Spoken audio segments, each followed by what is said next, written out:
모든 사람들이 별로 좋아하지 않는 것 가운데 하나가 평가를 받는 겁니다. 저도 설교를 하고 집으로 가면 가끔씩 저희 아내가 오늘 목사님의 설교가 이렇다 저렇다, 여러분들은 아무도 평가하지 않는데 오직 한 사람, 저희 아내가 평가를 하기도 합니다. 그 평가를 좋게 하든지 나쁘게 하든지 평가받는 것 자체가 사람들은 불편하거든요. 그렇지만 준비를 잘한 사람들은 이 평가의 시간이 오히려 기대가 되어집니다. 내가 열심히 준비를 했기 때문에 좋은 평가를 받을 거야 라고 하는 기대감을 가지게 되어지죠. 우리는 어쨌든 늘 평가를 우리는 받으면서 살아갑니다. 남들이 나를 평가를 하기도 하지만 우리 자신 스스로가 나 자신을 평가를 하기도 하죠. 이 한 해를 마무리하는 오늘 이 시간은 평가의 시간이기도 합니다. 어떤 평가를 하느냐 하면 나 자신을 한번 냉철하게 돌아보는 거죠. 나 자신을 냉철하게 돌아보면서 부족한 부분들이 있었는지를 파악을 해보고, 아니면 잘한 것이 있었는지 또한 돌아보기도 하고, 그래서 부족한 것은 내년에 더 채워나가고, 잘한 것이 있으면 더 잘할 수 있도록 애를 쓰고 함께하는 것이, 그렇게 노력하는 것이 연말 연시가 되어질 때 우리가 해야 될 일인 줄로 믿습니다. 그래서 여러분들도 올해 한 해를 잘 마무리하고 마무리한 것 이후에 새로운 믿음의 출발을 할 수 있는 여러분 모두가 되시기를 주님의 이름으로 축복합니다. 우리가 오늘 방금 읽었던 이 본문의 말씀을 보게 되어지면 어떤 기인이, 성경의 내용은 그렇습니다. 왕위를 받기 위해서 먼 나라로 갑니다. 근데 가기 전에 종들을 불러서 돈을 나누어 줘요. 여기는 문화라고 하는데 돈을 나누어 줬어요. 돈을 나누어 주면서 자기가 돌아올 때까지 이것을 가지고 장사를 내서 남길 수 있으면 많이 남겨라, 이렇게 이제 부탁을 하고 떠나게 되어지죠. 그리고 멀리 갔던 이 주인이 돌아옵니다. 그 돌아와서 종들을 평가를 합니다. 5문화를 가지고 갔던 사람, 2문화를 가지고 갔던 사람, 이러이러한 사람들에게 대해서 평가를 하는데, 주인이 종들을 어떻게 지금 평가를 하고 있느냐 하면요, 첫 번째 평가는 이거였어요. 작은 일에도 충성을 했느냐, 작은 일에도 최선을 다했느냐라고 하는 것이 첫 번째 평가였습니다. 17절 여러분 다시 한번 보세요. 자, 우리 17절 말씀을 같이 한번 읽어볼까요? 주인이 이르되 잘하였도다 착한 종이여, 네가 지극히 작은 것에 충성하였으니 10고을 건세를 차지하라 하고. 아멘.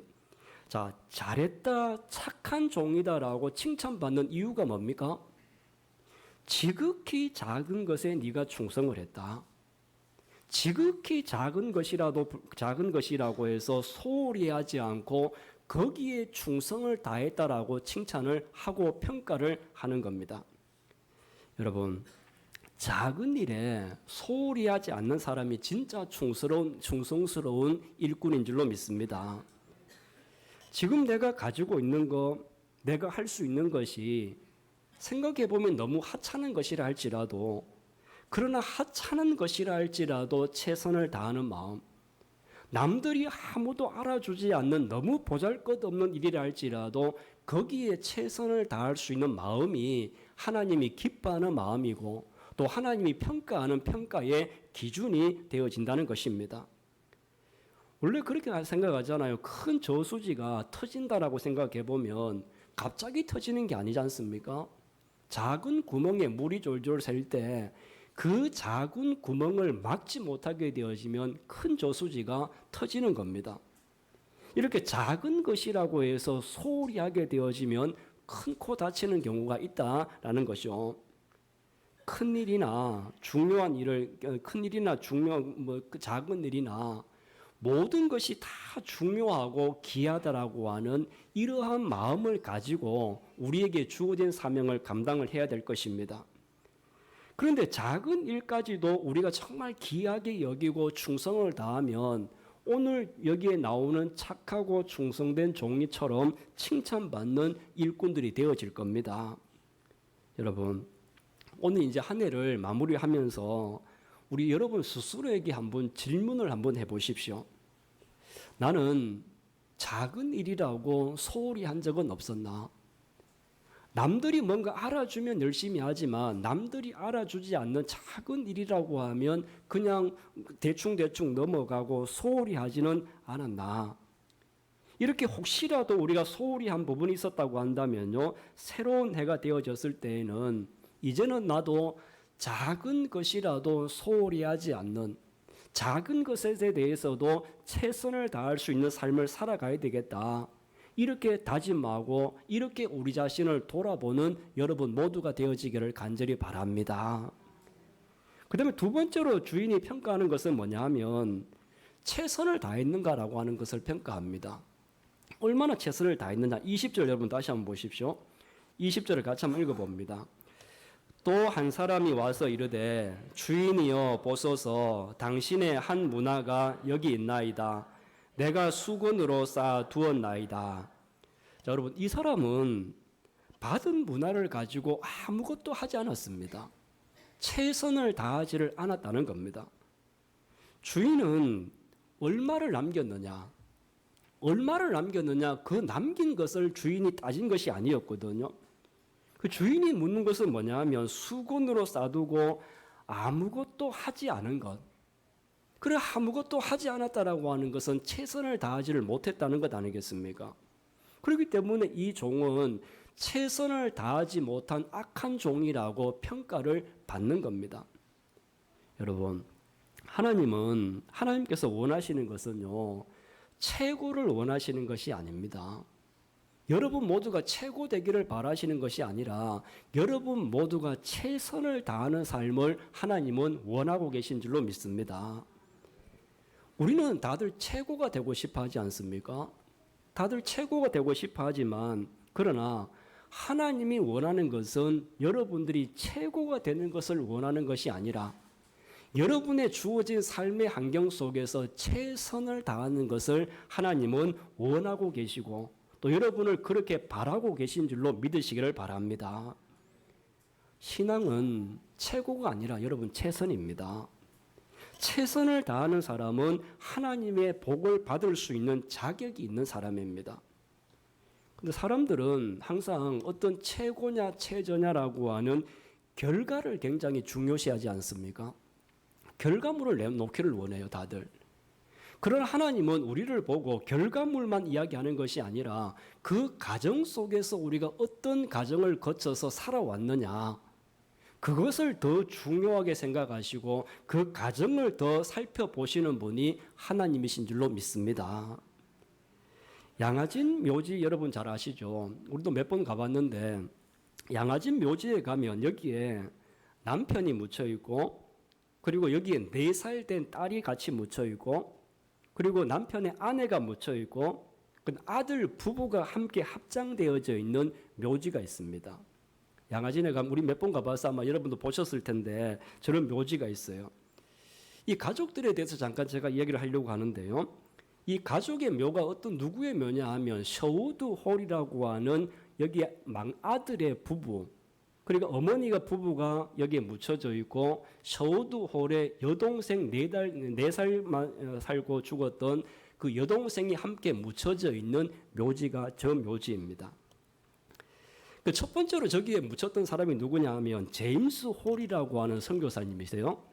제임스 홀이라고 하시는 분인데 이분이 자기 동료였던 이 로제타라고 하는 여인과 미국에서 약혼을 해요. 그 약혼을 하고 나서 1891년에 로제타가 먼저 들어와 있었고 제임스 홀 남자도 이제 그 1년 뒤에 따라 들어와서 조선에서 결혼을 합니다. 둘이가 이제 조선에 와서 결혼을 해요. 그리고 정착을 할 때 어디에서 정착을 했느냐 하면 평양에서 정착을 합니다. 그 평양에 정착을 해가지고 평양 기독병원을 세우고 평양에 강성학교를 세워요. 지금 서울에 있는 강성학교가 그 이제 후신이 되어집니다. 근데 남편이었던 이 제임스 홀이 그때 당시에 청일 전쟁이 일어났었거든요. 많은 환자들이 또 생겼고 그 환자들 때문에 또 전염병이 생기고 했었는데 근데 이 제임스 홀이라고 하는 의사 선생님이 전염병 환자를 치료하다가 자기도 그만 전염병에 노출이 되어져서 병이 걸려요. 그래서 병이 걸려서 그만 조선에 1894년에 들어온 지 만 3년이 되어졌을 때에 본인도 병이 걸려서 그만 조선에서 한 알의 미랄이 되어 천국으로 갔습니다. 이때 나이가 35살이었습니다. 그래서 처음으로 이 무덤에 묻히게 되어지죠. 이때 이제 무덤에 묻힐 때 2살 되었던 아들이 있었고 부인은 임신 6개월이었습니다. 참 기가 막히죠.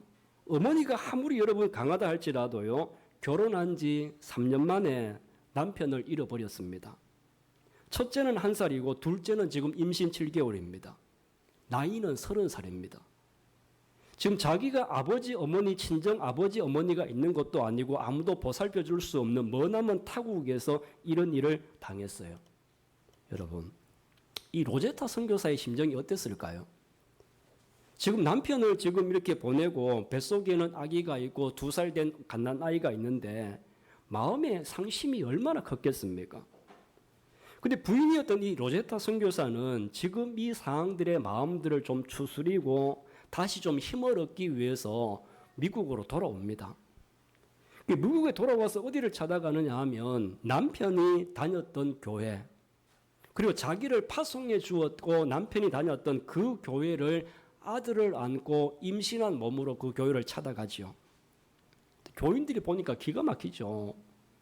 교인들이 봤을 때 불과 3년 전에 이 제임스 홀 부부를 파송을 했었는데, 근데 제임스 홀은 순교를 했고 아버지와 똑 닮은 어린 아이들을 안고 왔는데, 그러니까 교인들이 눈물바다가 되어진 거죠. 그래서 그 교회에서 로제타는 예배를 드리면서 마음속에 새로운 결심을 합니다. 어떤 결심을 하느냐 하면, 자기가 남편이 죽기 전에 남편과 결혼을 하면서 어떤 약속을 했느냐 하면, 우리가 평생 이 조선을 위해서 살아가자. 우리가 조선을 위해서 헌신하고 복음화를 위해서 살고자 약속했는데, 그래서 그 약속을 지키기 위해서 로제타는 다시 조선으로 돌아가고자 하고 결심을 합니다. 그런데 이렇게 여러분 결심하기까지 얼마나 내적 갈등이 많았겠어요. 남편을 거기에서 잃어버렸습니다. 홀 몸으로 아들 하나, 뱃속에 있는 아기, 곧 태어날 아기, 이 둘을 데리고 다시 조선에 간다라고 하는 것이 결코 쉬운 일이 아니었겠죠. 로제타가 써놓았던 육아일기, 그 둘째 딸을 놓으면서 썼던 그 육아일기가 있는데요. 그 육아일기에 이때의 자기 심정을 이렇게 고백을 했어요. 엄마는 조선으로 돌아가기로 결정을 했단다. 이것이 하나님께서 바라는 일이라고 생각했어. 만약 하나님의 뜻이 아니라면 가는 길을 막아주시고 이곳 미국에서 할 일을 열어달라고 기도했단다. 그런데 조선으로 가는 문은 활짝 열려 있고 미국의 모든 문은 막혀 있었단다. 이렇게 해서 로제타는 조선으로 돌아가는 것이 하나님의 뜻이라고 받아들였습니다. 그래서 조선으로 다시 돌아올 때는요, 4살 된 아들하고 미국에서 출산을 냈던 2살 된 딸을 데리고 돌아옵니다. 조선으로 돌아와요. 이 돌아와서 후진 양성을 위해서 남편과 했던 병원 사역이라든지 계속 학교를 세우는 일들을 계속해서 하게 되어지죠. 그런데 또 문제가 생겼어요. 조선으로 돌아온 지 2년 만에 미국에서 태어났던 그 둘째 아이, 여자아이 보이죠? 그 여자아이가 2년 만에 병이 걸려서 또 하늘나라로 가고 말았어요. 그 남편이 죽었죠. 그리고 불과 얼마 지나지 않아서 또 4년 되었을 때 4살 된 딸이 죽었죠. 그래서 저 4살 된 아기를 남편이 묻혀있는 그 묘지에다가 같이 합장을 했습니다. 로제타에게는 이 조선이라고 하는 나라가 어떤 나라일까요? 이 여인에게는. 정말 사람들이 생각했을 때에는 우리가 옛날 사람들이 그런 이야기하지 않습니까? 이 여인의 팔자가 참 기구하다. 아마 사람들이 봤을 때, 조선의 많은 사람들이 봤을 때 로제타의 팔자가 참 기구하다, 이렇게 생각을 했을지도 몰라요. 여러분 같으면 이 로제타가 계속해서 조선에 남아서 조선을 위해서, 조선 사람들을 위해서 복음을 전하고 학교를 세우고 병원을 세우는 이러한 사역들을 계속 할 수 있을까요? 힘들었겠죠. 그런데 이분이 이 딸의 장례식을 마치고 나서 이런 글을 남겨놓았어요. 장례식을 마치고 나서 어떻게 남겨놨느냐 하면 본인이 이 이국 땅에서 무엇을 해야 될 것인지 알게 되었습니다. 자신의 상처를 치유하기 위한 삶이 아니라 상처를 입은 그대로 자기를 필요로 하는 조선 사람들을 돌보는 것이 본인의 사명이라는 것을 깊이 깨달았습니다. 여러분, 남편도 양아진에 묻었어요. 남편 옆에 딸을 묻으면서 마음이 얼마나 상처가 컸겠습니까? 큰 마음의 상처가 있었는데 가인이 어떻게 표현을 하느냐 하면요, 나는 앞으로 내 상처를 치유하기 위해서 살아가는 삶이 아니라 나는 지금 상처로 만신창이가 된 이 몸이지만 이 몸으로도 나를 필요로 하는 조선 사람들을 위해서 평생을 살아가겠노라, 이렇게 다짐을 한 거죠. 이렇게 다짐을 하고 난 이후에 한국에서도 의사들을 길러야 된다, 이러한 사명을 가지고 조선의 여자 학생들, 그때 당시에 여자들이 의사 될 수 없었잖아요. 근데 여학생들에게 의학을 가르치기 위해서 경성 여자 전문학교라고, 의학 전문학교라고 하는 학교를 설립해요. 그 학교가 나중에 고려대학교가 되지 않습니까? 그 고려대학교 전신병원이 바로 이제 이 병원이거든요.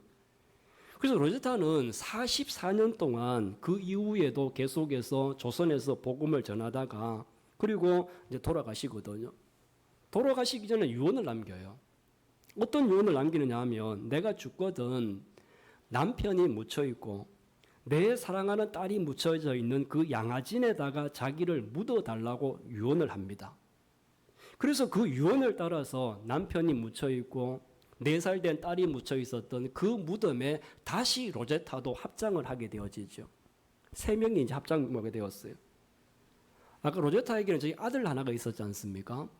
아들 하나가 있었는데 그 아들의 이름이 셔우드홀입니다. 셔우드홀. 이 셔우드는 자기가 2살 때 아버지가 돌아가셨기 때문에 아버지의 얼굴도 기억을 못해요. 6살 때 자기가 그렇게 아끼고 예뻐했고 사랑했던 어린 동생이 하늘나라로 보냈습니다. 근데 셔우드홀은 조선에서 태어났어요. 그리고 조선에서 태어난 이후에 청년이 되어지고 이후에는요, 미국에 있는 토론토 의과대학에 가서 의사가 되어집니다. 의사가 된 이후에 다시 조선으로 돌아와요. 다시 조선으로 돌아와서 나도 우리 어머니처럼 아버지처럼 조선을 위해서 일평생을 살겠다, 이렇게 다짐을 하고 돌아오거든요. 그 돌아올 때쯤에서 어떤 일이 생기느냐 하면, 그때 어머니의 제자이면서 우리 조선의 최초로 여자 의사가 누구였느냐 하면 박에스더라고 하는 여자 의사 선생님이 계셔요. 이화여대 나오셨는 분인데, 거기에 가면 그 김점동이라고, 원래 이름이 김점동인데 그분의 이름을 딴 기숙사도 있고 이분의 이름을 딴 무슨 뭐 학회도 있고 뭐 여러 가지가 있더라고요. 어쨌든 이분이 왜 박에스더가 됐느냐 하면 미국식으로 바꾼다고 해서 남편 성을 따라서 이름을 박에스더로 바꿨다고 하시더라고요. 근데 이 박에스더가 우리나라에서 최초로 여자 의학 박사이면서 여자 의사가 되어졌는데, 근데 이분이 결핵 환자들을 계속 치료를 하고 있었어요. 근데 결핵 환자를 치료하다 보니까 본인도 늘 결핵 환자들에게 노출이 되잖아요. 본인도 노출이 되다 보니까 결국 안타깝게도 이 여자, 첫 번째 여자이었던 이 박에스더 의사도 34살의 일기로 천국에 갑니다. 34살에 참 안타깝죠. 최초의 여자 의사이셨는데. 근데 이 셔우드홀이라고 하는 저 어린 아이가 어릴 때부터 어머니의 제자였던 이 박에스더를 이모처럼 좋아하고 따라다녔다고 그래요. 근데 이것이 이제, 그런데 자기 이모처럼 따랐던 사람이 결핵으로 돌아가시고 나니까 셔우드가 의사가 되고 난 이후에 어떤 결심을 하느냐 하면, 조선에 너무 만연해 있는 결핵 환자들을 치료를 해야 되겠다. 그래서 결핵 환자들을 퇴치를 하기 위해서 앞장을 섭니다. 그래서 이분이 최초로 우리나라에 결핵 요양소라고 하는 격리 시설을 만들고 결핵 전문 병원을 세웁니다. 여러분들 예전에 성탄절 날 되면 크리스마스 카드 보내고 할 때 우표만 붙이는 게 아니고 옆에다가 뭘 하나 붙였죠. 실이라고 하는, 크리스마스 실이라고 하는 걸 붙였지 않습니까? 이 크리스마스 시를 최초로 우리나라에서 발간한 사람이 바로 이 셔우드 홀입니다. 이분이에요. 이분이 저 시를 발간한 이유가 다른 이유가 아니라 저기 기금을 모아가지고 저 돈으로 결핵 환자들을 치유를 하고 결핵병원을 세우고 결핵 요양소를 세우는 일들을 하게 되어졌거든요. 이렇게 바로 그러한 모든 일들에 앞장섰던 사람이 셔우드 홀이었어요. 그의 아들이었죠. 나중에 이분이 은퇴를 하고 나서 91세가 되던 해 장수하셨던데 91세가 되던 해에 미국에 은퇴한 이후에 미국에 있다가 한국에 왔어요. 한국에 와가지고 양아진 아버지 어머니가 묻혀져 있고 동생에 있는 묘지를 찾아갑니다. 거기에 가서 기자들에게 어떤 유언을 남기느냐 하면 나는 여전히 조선을 사랑하고 한국을 사랑합니다. 제가 죽거든 내가 태어나서 자랐던 사랑하는 이 나라, 사랑하는 아버지, 사랑하는 어머니, 사랑하는 여동생이 잠들어 있는 이곳에 나를 묻어주시기를 바랍니다. 이렇게 유언을 남겨요. 그래서 그 유언을 따라서 나중에 아버지의 품으로 갔을 때 양아진에다가 다시 안장을 했습니다. 그래서 이 무덤에는 아버지, 아까 처음에 했던 제임스 홀, 여동생, 4살에 죽은 여동생, 자기 어머니, 그 다음에 자기 본인, 그리고 본인의 부인, 이렇게 해가지고 온 가족들이 합장되어져 있는 합장묘가 바로 저 묘입니다. 여기에 묻혀 있었던 이 제임스 홀이라고 하는 첫 번째로 묻혔던 이 선교사는 한국에 조선에 와서 비록 3년이라고 하는 아주 짧은 시간을 보냈습니다. 긴 시간이 아니었어요. 3년이라고 하는 짧은 시간을 보냈지만 이 짧은 시간 속에서도 소홀히 하지 않고 최선을 다했습니다. 부인이었던 로제타 역시 남편과 딸을 잃어버리게 만들었던 그 조선에서 자기의 상처보다는 상처난 사람들을 보살피기 위해서 일평생 헌신하며 또한 최선을 다하는 삶을 살았습니다. 그의 아들 역시 그때 당시 걸리면 살기 힘들다라고 했던 결핵 환자들을 치료하는 일에 두 팔 두 손 걷어붙이고 최선을 다했습니다. 이분들에 대한 주님의 평가가 무엇일까요? 우리는 잘 알지 못하지만 분명히 우리가 추측할 수 있는 것은 이분들에 대한 평가는 착하고 충성된 종이다. 작은 것도 소홀히 하지 않고 최선을 다했던 믿음의 종이라고 주님이 칭찬하시고 그렇게 평가하지 않겠습니까? 사실 이분들은 조선하고 아무런 상관도 없는 사람들이에요. 그런데 자신의 모든 것을 바쳐가며 최선을 다해서 하나님의 뜻을 이루기 위해서 헌신한 삶을 살았던 사람들이었습니다. 사랑하는 성도 여러분, 하나님께서도 저분들에게 주셨던 시간을 우리들에게도 그대로 시간을 주셨습니다. 우리는 하나님이 우리에게 주신 이 시간을 무엇을 위해서 우리가 어떻게 우리가 살아가고 있는지 돌아보는 시간이 되어야 될 줄 압니다. 그리고 우리가 이 시간들을 돌아보고 난 이후에 새로운 한 해에는 내가 앞으로는 어떻게 살아가야 되겠다. 다시 한번 결단하고 다시 한번 우리 마음속에 다시 많은 시간이 오늘 이 시간이 되어지기를 간절히 바랍니다. 작다고 소홀히 한 것은 무엇이었는지, 최선을 다하지 못한 것은 무엇이었는지 또한 우리 스스로를 돌아봐야 될 것입니다.